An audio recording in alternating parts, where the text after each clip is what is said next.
नमस्कार दोस्तों, स्वागत है आप सभी को। आज हम लोग क्लास में आगे कंटिन्यू क्वेश्चन करेंगे जो कि हम लोगों का कम्युनिटी हेल्थ नर्सिंग चल रहा है। तो इससे पहले हम लोग लगभग 142 क्वेश्चन कर चुके हैं। आज उससे आगे का क्वेश्चन करेंगे इस पीडीएफ से। इससे पहले भी आप लोगों को एक पीडीएफ से हमने लगभग 50 क्वेश्चन के अराउंड करवाए हुए हैं। वो नोट्स आपको मिल चुका है, साथ ही ये नोट्स भी मिल चुके हैं जो भी क्लास ज्वाइन किए हैं। और इसके बाद यदि हम बात करें तो आप सबको आज एक और खुशखबरी देंगे, वो हम क्लास के एंड में बताएंगे। तो चलिए आज हम लोग यहाँ से क्वेश्चन स्टार्ट करते हैं। फर्स्ट मेरा क्वेश्चन है, और जो भी कैंडिडेट अभी तक भी वेट कर रहे हैं क्लास का, वो सारे कैंडिडेट इस नंबर पर कॉल करके व्हाट्सअप करके क्लास में जुड़ जाइए। अब तो लगातार वैकेंसी आ रहे हैं और इसके बाद हम जो आपको एंड में बताएंगे नई वैकेंसी के बारे में, तो इसलिए आप लोग का अगर तैयारी बेहतर रहेगा जिसका उसी का होने वाला है। तो अपनी तैयारी पर फोकस रखिए और अभी क्लास में जुड़ जाइए, आपको सारा नोट्स क्लासेज मिल जाएंगे। तो चलिए हम लोग क्वेश्चन को स्टार्ट करते हैं। तो मेरा फर्स्ट क्वेश्चन है आज कि थर्मामीटर को भी संक्रमित किया जाता है। एक तो होता है कि संक्रमित हो जाता है, जैसे क्या थर्मामीटर का जब डॉक्टर के पास रहता है तो एक ही थर्मामीटर का यूज बहुत सारे पेशेंट को टेम्परेचर मापने के लिए किया जाता है। तो ये आप सबको पता है, जब फीवर आ जाता है तो टेम्परेचर मापने के लिए ही थर्मामीटर को यूज करते हैं, जो कि आप सब जानते भी होंगे, देखे भी होंगे। और ये आपको जब कोर्स कर रहे थे उस दौरान भी आपको बताया गया होगा, प्रैक्टिकल भी उसका सारा कुछ समझाया गया होगा। उसमें हमने पिछले क्वेश्चन में आपको बताए हुए भी थे कि नॉर्मल बॉडी का जो वयस्क व्यक्ति है उसका नॉर्मल टेम्परेचर कितना होता है, तो 98 डिग्री फ़ारेनहाइट होता है। 98.6 होता है, 98 डिग्री फ़ारेनहाइट। उसी को यदि हम सेल्सियस में बात कर ले तो 37 डिग्री सेल्सियस होता है, जो कि ये सब क्या है, तो टेम्परेचर मापने का यूनिट है। Fahrenheit, Celsius, kelvin. तो इस तीन विधि ज़्यादा प्रचलन है, वैसे तो और भी है लेकिन ये तीन में आपको क्वेश्चन पूछे जाएंगे, इसलिए हम इन तीनों का ही चर्चा करेंगे। और कैसे कन्वर्ट करना था वो भी हमने आपको बता रखे हैं पिछले क्लास में। जो भी क्लास अटेंड किए हैं उसको पता होगा, जो नहीं किया है क्लास ज्वाइन करिएगा, आपको सारा क्लासेज नोट्स मिल जाएंगे।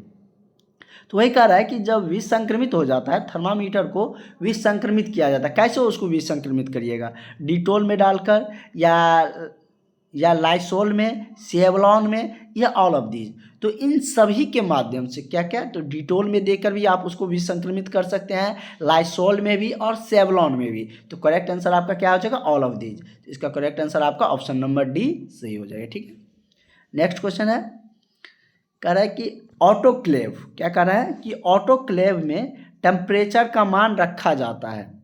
ऑटोक्लेव में से एक बॉक्स जैसे रहते हैं ना, उसमें मतलब कि सारा कुछ रखा जाता है, जैसे कि मेडिसिन और जो रखे जाते हैं उसमें टेम्परेचर को मेंटेन करने के लिए। तो उसका टेम्परेचर कैसे रहते हैं, कितना मतलब कि मेंटेन किया हो रहा था, कितना डिग्री सेल्सियस रहते हैं, तो उसका टेम्परेचर कितना रहता है ऑटोक्लेव का।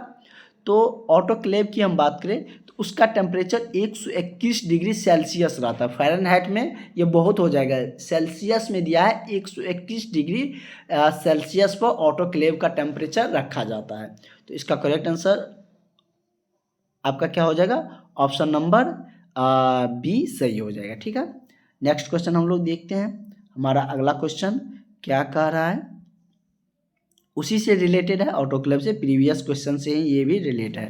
कह रहा है कि ऑटोक्लेव विधि है जिसमें रखा जाता है। ये तो हम जान लिए कि उसको मतलब कि 121 डिग्री टेम्परेचर मेंटेन करके उसको रखा जाता है, लेकिन यह विधि क्या है, उच्च तापमान और निम्न दाब का, या उच्च तापमान उच्च दाब का, निम्न ताप या निम्न दाब, या उच्च तापमान और निम्न दाब को। तो किस पर मतलब कि ये कौन सी विधि है, किस प्रोसेस पर ये किया जाता है, तो ये आपको उच्च तापमान और उच्च दाब पर होता है। किस पे, तो टेम्परेचर भी हाई होनी चाहिए और प्रेशर भी हाई होनी चाहिए। तो उसमें मतलब कि ऑटोक्लेव की विधि हाई टेम्परेचर और हाई प्रेशर पर होता है। उतना टेम्परेचर, और आप देख सकते हैं 121 डिग्री टेम्परेचर मेंटेन कर रहा है, उतना डिग्री टेम्परेचर पर रखा जाता है, तो टेम्परेचर तो हाई ही हुआ।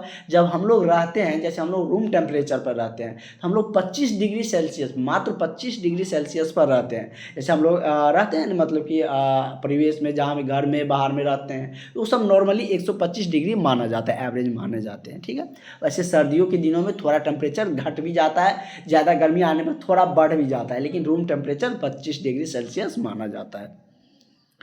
उसके बाद है कि मनुष्य की अस्थि मज्जा बोन मैरो, बोन मैरो जानते हैं कहाँ होता है?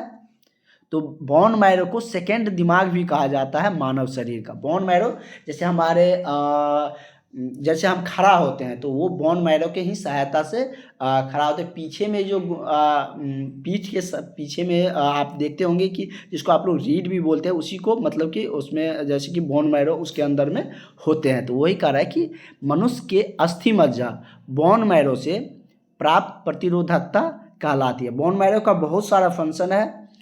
ये न्यूरॉन सिस्टम का भी काम करता है, कोई सूचनाएं भी भेजते हैं, और भी बहुत सारे इसका वर्क है।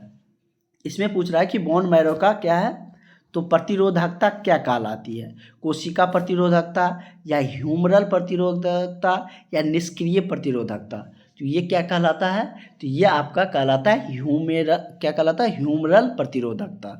तो इसका करेक्ट आंसर क्या हो जाएगा? ऑप्शन नंबर बी सही हो जाएगा कि बोन मैरो अस्थि मज्जा से जो प्राप्त प्रतिरोधकता होती है को बार बार कहते हैं कि व्हाट्सअप मैसेज करके इंक्वायरी ले सकते हैं। हाँ, ज्वाइन कर लिए उस समय कोई दिक्कत है तो आप कॉल कर सकते हैं।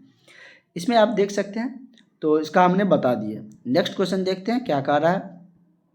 कह रहा है कि निम्न में से कौन सा जीवित टीका है जिसको मतलब नहीं है, ये पूछ रहा है कि कौन सा लाइव वैक्सीन नहीं है। ये टीका के बारे में हम लोग मिडवाइफरी में और डिटेल्स में जानेंगे कि इस टीका का यूज किस में किया जाता है। यहाँ पर सिर्फ इतना जानना है कि जो दिया गया 4 टीका का नाम है उसमें से कौन लाइव वैक्सीन है, जीवित टीके नहीं है नहीं, कौन सा नहीं है? ऑप्शन ए कह रहा है BCG, दूसरा है OPV, तीसरा है मैसेल्स और चौथा है TT। तो कौन सा इसमें से लाइव वैक्सीन नहीं है? तो इसमें से आपका TT जो है वो मतलब कि लाइव वैक्सीन जीवित टीका नहीं है। BCG, OPV, मैसेल्स ये सब क्या है? लाइव वैक्सीन है। तो करेक्ट आंसर आपका क्या हो जाएगा? ऑप्शन नंबर डी हो जाएगा। आपसे पूछ रहा था इनमें से कौन लाइव वैक्सीन नहीं है। ठीक है, नेक्स्ट क्वेश्चन हम लोग अगला क्वेश्चन है। अगला क्वेश्चन आपका क्या कह रहा है कि गर्भवती के दौरान, कह रहा है कि गर्भवती के दौरान माता से शिशु में मिलने वाली प्रतिरोधकता होती है। कह रहा है कि जब गर्भवती के दौरान, क्योंकि माता से उसमें शिशु में भी बहुत सारा प्रतिरोधकता जाता है, तो वही कह रहा है माता से शिशु में मिलने वाली जो प्रतिरोधकता होती है वो मतलब कि जैसे क्या जैसे कोई बीमारी हो गया या किसी चीज़ से लड़ने के लिए तो वो प्रतिरोधकता चाहिए ना, एंटीबॉडी तो चाहिए। तो वो मतलब कि हमारे शरीर में क्या चीज़ से मिलता है? RBC, WBC या क्या चीज़ से मिलता है? तो वो हमारे शरीर में WBC से मिलता है, मतलब कि श्वेत रक्त कणिका से वो मिलते हैं। तो वही कह रहा है कि गर्भवती के दौरान माता से जो शिशु में मिलने वाली प्रतिरोधकता होती है वो कौन सा होगा? कृत्रिम होगा, कृत्रिम सक्रिय या कृत्रिम निष्क्रिय, प्राकृतिक सक्रिय या प्राकृतिक निष्क्रिय? तो क्या होगा? 2 क्वेश्चन तो आप ऐसे ही एलिमिनेट कर सकते हैं, हटा सकते हैं। कृत्रिम तो होगा नहीं, ये प्रोसेस तो नेचुरली होता है, तो वो तो ऐसा तो है नहीं कि आप या डॉक्टर उसको मतलब कि प्रतिरोधकता देने जाते हैं। तो वो मतलब कि कृत्रिम ही, प्राकृतिक ही होता है, मतलब कि नेचुरली तरीके से होता है हमारे बॉडी के अंदर, वो बॉडी का फिनोमेना के जरिए होते हैं। तो 2 ऑप्शन ऐसे ही चला गया। अब ये सोचना है कि प्राकृतिक सक्रिय होगा या प्राकृतिक निष्क्रिय होगा। तो ये कैसे होता है? तो ये जो प्रतिरोधकता है वो प्राकृतिक निष्क्रिय होता है। कैसा होता है? प्राकृतिक निष्क्रिय होते हैं। ठीक है, तो और ये निष्क्रिय फॉर्म में रहता है जब भी शरीर में कोई भी ऐसा जो आते हैं वायरस या कोई भी कोई चीज़ बैक्टीरिया ये सब कुछ भी आता है, तो उसके उस समय वो प्रतिरोधकता क्या हो जाता है? एक्टिव मोड में आ जाता है। लेकिन उस समय यदि हम बात करें तो जब ट्रांसफॉर्मेशन हो रहा है, मतलब कि गर्भवती माता से शिशु में जब जा रहे प्रतिरोधकता मिलते हैं, तो उस समय में निष्क्रिय फॉर्म में रहता है, मतलब कि उसको कृत्रिम निष्क्रिय कहा जाता है। तो करेक्ट आंसर आपका ऑप्शन नंबर डी हो जाएगा। ठीक है, नेक्स्ट क्वेश्चन है हमारा। और आप लोग जैसे कि बहुत सारा कैंडिडेट BTSC ANM का इंतज़ार कर रहे हैं, तो आप लोग अपनी तैयारी पर फोकस रखें, जो होना रहेगा वो तो होगा ही। अगला है कि निम्न में से संयुक्त टीके, कंबाइन कंबाइंड वैक्सीन जो है उसका उदाहरण कौन नहीं है। मतलब कंबाइंड मतलब क्या कि एक से अधिक टीका उसमें मिला हुआ है, एक से अधिक मतलब कि टीकों को मिलाकर वैक्सीन को मिलाकर बनाया गया है, तो वही उसी को क्या कहते हैं, संयुक्त टीके या कंबाइंड वैक्सीन। टीटी डीपीटी मतलब इसमें तो 3 टीके को मिलाकर बनाया जाता है, तो ये तो होगा नहीं। आपसे पूछ रहा है कि कौन कंबाइंड वैक्सीन नहीं है, तो ये होगा नहीं फर्स्ट ऑफ ऑल। ठीक है, सेकेंड ऑप्शन की तरफ हम लोग बढ़ते हैं। अगला ऑप्शन है डीटी, ये भी 2 टीके से मिलकर बना है। बीसीजी सिंगल टीका है। बीसीजी क्या है, तो संयुक्त कंबाइंड टीका का उदाहरण नहीं है। तो करेक्ट आंसर आपका क्या हो जाएगा, आपका ऑप्शन नंबर सी इसका करेक्ट आंसर हो जाएगा। ठीक है, तो नेक्स्ट क्वेश्चन हम लोग देखते हैं। अगला क्वेश्चन हमारा क्या कह रहा है। अगला क्वेश्चन है कि निम्न में से कौन सा रोग हड्डी तोड़ बुखार मतलब कि ब्रेक बॉर्न फीवर के नाम से जाना जाता है। मलेरिया, डेंगू, रेबीज या सभी। एक कहता है ना, जैसे आप लोग सुने भी होंगे हड्डी तोड़ बुखार आ गया, मतलब कि उसका नाम ही है कि हड्डी तोड़ बुखार, ब्रेक बॉर्न फीवर। तो ये क्या होते हैं, ये कैसे होते हैं, तो ये डेंगू जब मच्छर काटते हैं, डेंगू मच्छर, तो डेंगू जब हो जाता है तो उसमें जो फीवर आता है वो मतलब कि उसी को हड्डी तोड़ बुखार से भी जाना जाता है। मतलब कि पूरा जो बोन है उसमें पेन होने लगता है, इसलिए उसको क्या कहा जाता है, तो हड्डी तोड़ बुखार कहे जाते हैं। इसमें प्लेटलेट भी क्या होने लगता है, कम होने लगते हैं। अगला है, ये क्वेश्चन बड़ा है तो उसे देखकर घबराइएगा बिल्कुल भी नहीं। कह रहा है कि उसका जो क्वेश्चन देखने में बड़ा रहेगा ना, उसका आंसर बहुत सीधा सा और बहुत सरल होता है।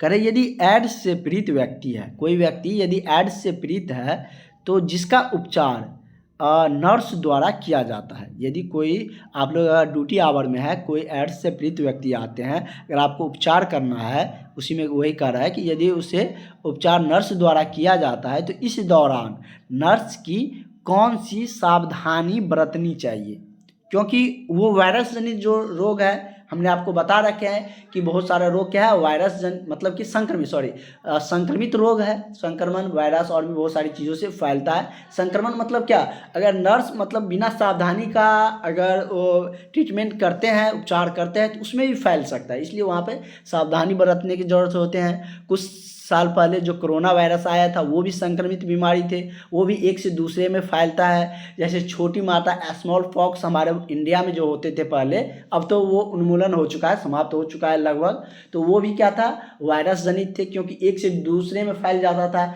हैजा, ये सब भी संक्रमित जनित रोग थे। उसी तरीके से बहुत सारा होता है, तो ये भी संक्रमित रोग होता है। इसलिए कह रहा है कि आपको कौन सी सावधानी नर्स को बरतनी चाहिए।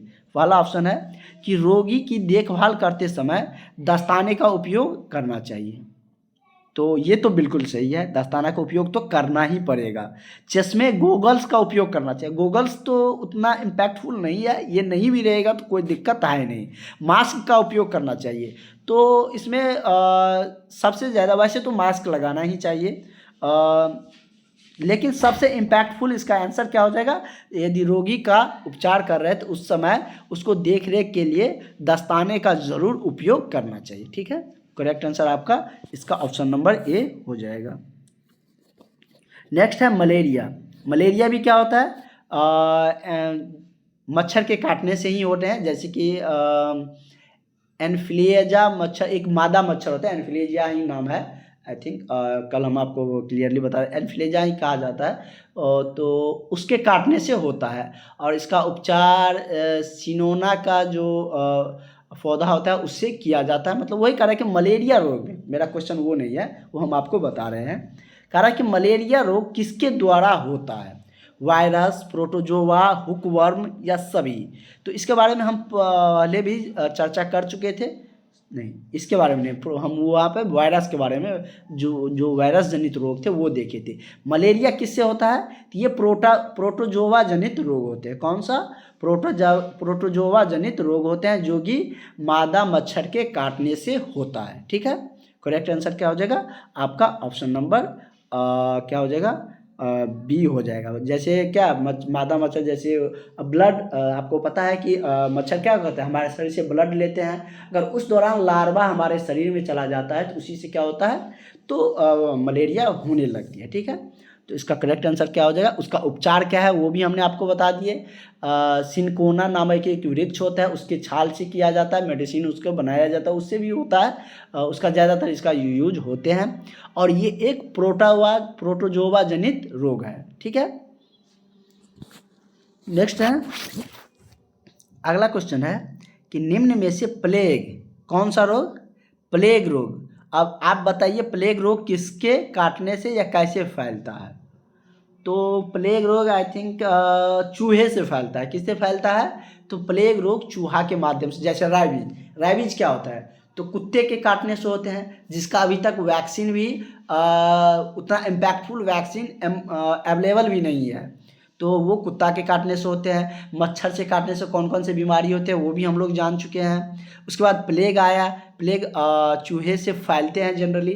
तो वही कह रहा है कि निम्न में से प्लेग रोग की सबसे घातक अवस्था कौन सा होता है। ये तो समझ गए किससे फैलता है, लेकिन उसमें सबसे घातक अवस्था किसको माना जाता है। तो उसका सबसे घातक अवस्था की बात करें तो वो है निमोनियो प्लेग। कौन सा, ये तीनों टाइप प्लेग का ही टाइप है। ये तीन जो बीमारी यहाँ पर दिया गया है, ब्यूबोनिक प्लेग, सेप्टिसिमिक प्लेग या न्यूमोनिक प्लेग। तो न्यूमोनिक जो प्लेग होते हैं वो सबसे घातक प्लेग होता है। ठीक है, तो करेक्ट आंसर आपका ऑप्शन नंबर सी सही हो जाएगा। नेक्स्ट क्वेश्चन है, और जैसे हम आपको जो बता रहे थे, बोल रहे थे आपको एक खुशखबरी बताएंगे। तो रेलवे में आप लोगों का जैसे बहाली आ रहे हैं, कुछ दिन में इसका फॉर्म अप्लाई शुरू हो जाएंगे, उसमें आप लोग फॉर्म फिल कर सकते हैं, और उसके ज़रिए आप लोग स्वास्थ्य विभाग जो भी आपके पास डिग्री रहेंगे उस पर जा सकते हैं। कुछ समय वर्क करने के बाद अगर अलग से बहाली आते हैं तो उसमें जैसे यदि हम बात करें तो उसमें जो ड्यूटी मतलब उसमें जॉब करते रहते हैं, तो एक्स सर्विस मैन के तौर पे उसमें अलग से पोस्ट निकाला जाता है उस कैटेगरी का, और उसका कट ऑफ बहुत कम रहता है, उसमें आसानी से हो जाता है। तो इसलिए इस वैकेंसी में भी आप लोगों को फॉर्म अप्लाई करना है, उसके सारा इन्फॉर्मेशन सारे कुछ हम आपको बताएंगे, आपको क्लास के ग्रुप के माध्यम से सारा चीज़ पता चल जाएगा। ठीक है, अगला है कि निम्न में से टेटनस में कौन सी अवस्था देखने को मिलती है। टेटनस तो आप लोग जानते होंगे, कह रहे हैं उसमें कौन सी अवस्था देखने को मिलती है। पहला ऑप्शन आपका दिया गया है कि लॉजा रेसियस सैंडोनियस या ऑपिस्टोनियस पोजीशन या ऑल ऑफ दीज। तो ये तीनों उसी का अवस्था है, टेटनस का ही अवस्था है। तो इसका क्या हो जाएगा correct answer, all of these, option number D सही हो जाएगा। नेक्स्ट क्वेश्चन क्या कह रहा है, अगला क्वेश्चन है कि निम्न में से वाहक जनित रोग क्या है। वाहक मतलब क्या, एक में से दूसरे में फैलना। यहाँ पर अगर आपको संक्रमण भी लिखा रहता कि निम्न में से कौन सा संक्रमण जनित रोग है तो आप लोग कंफ्यूज बिल्कुल भी नहीं करिएगा। संक्रमण जनित रखे या वाहक जनित रखे, किसी भी तरीके से क्वेश्चन घुमा के पूछेगा आप उसको बताकर आ सकते हैं, क्योंकि हम उस तरीके से आपको बताते हैं। क्योंकि बीटीएससी में कुछ स्टूडेंट इसी में कंफ्यूज कर गए थे, क्योंकि कुछ घुमा के एक टर्म पूछ दिया था तो वहाँ पर दिक्कत आ गए थे। इसलिए सारे चीज़ हम आपको बताते हुए चल रहे हैं, और आपको एग्ज़ाम में ये सब दिक्कतें नहीं आनी चाहिए। कह रहा है कि निम्न में से कौन वाहक जनित रोग है, मतलब एक से दूसरे में फैलने वाला रोग है। इसमें देख लीजिए पीलिया, टेटनस, हैजा, कालाजार। तो आपको क्या लगता है कौन इसमें से फैलने वाला रोग है, एक से दूसरे में फैलता है। तो इसमें यदि हम बात करें तो ऑप्शन इसका दो सही हो सकता है, हैजा भी एक से दूसरे में फैलता है, तो यही आप करेक्ट कर सकते हैं। ठीक है, नेक्स्ट क्वेश्चन है आपका, अगला क्वेश्चन कह रहा है कि परिवार नियोजन कार्यक्रम का उद्देश्य नहीं है। परिवार नियोजन कार्यक्रम कहाँ पर इजाद हुआ था, कहाँ पर लाया गया था, तो फर्स्ट ऑफ ऑल इंडिया में ही लाया गया था। ये मत कह दीजिए सर चाइना का पॉपुलेशन ज़्यादा था पहले तो वहाँ पे लाया गया था, बिल्कुल भी नहीं। इंडिया में परिवार नियोजन कार्यक्रम आया था। इसके तहत इसका पहले नाम दूसरा था, फिर चेंज किया गया। वो क्वेश्चन भी आपको आगे देखने को मिलेंगे, कब आया था वो क्वेश्चन भी है आपको इसी टॉपिक में मिल जाएंगे। कह रहा है कि इसमें से उसका क्या उद्देश्य नहीं है, किस उद्देश्य से चलाया गया था ये आपको तो पता होगा, तो नहीं पता है तो इसमें पता चल जाएगा, वैसे सबको पता रहता है। इसमें है कि फर्स्ट ऑप्शन प्रजनन प्रजनन स्वास्थ्य को बढ़ावा देने के लिए, मतलब कि प्रजनन को बढ़ावा देने के लिए, प्रजनन दर भी रह सकता है, या बच्चों के मध्य 3 साल का अंतराल होने के लिए, या रोग निरोधक सावधानों को यहाँ पे प्रिंटिंग मिस्टेक है, मतलब कि रोग निरोधक साधनों यहाँ पे क्या हो जाएगा, रोग निरोधक साधनों को का जो उपयोग है उसको बढ़ाने के लिए। तो किस उद्देश्य से ये लाया गया था, ये योजना परिवार नियोजन कार्यक्रम जो चलाया गया था, तो ये सब तो उसका उद्देश्य ही है, मतलब इसका ये भी उद्देश्य था प्रजनन को जो भी सिस्टमेटिक जो स्वास्थ्य है उस दर से उसको बढ़ावा होना चाहिए, और क्या बच्चे के मध्य जो 3 ईयर का अंतराल है वो भी मेंटेन होनी चाहिए। उसके बाद गर्भ निरोधक साधनों को बढ़ावा देने के लिए भी किया गया था। तो इसका करेक्ट आंसर क्या हो जाएगा, ऑप्शन नंबर डी हो जाएगा, इनमें से कोई नहीं, क्योंकि आपसे पूछ रहा था कि कौन सा उसका उद्देश्य नहीं था।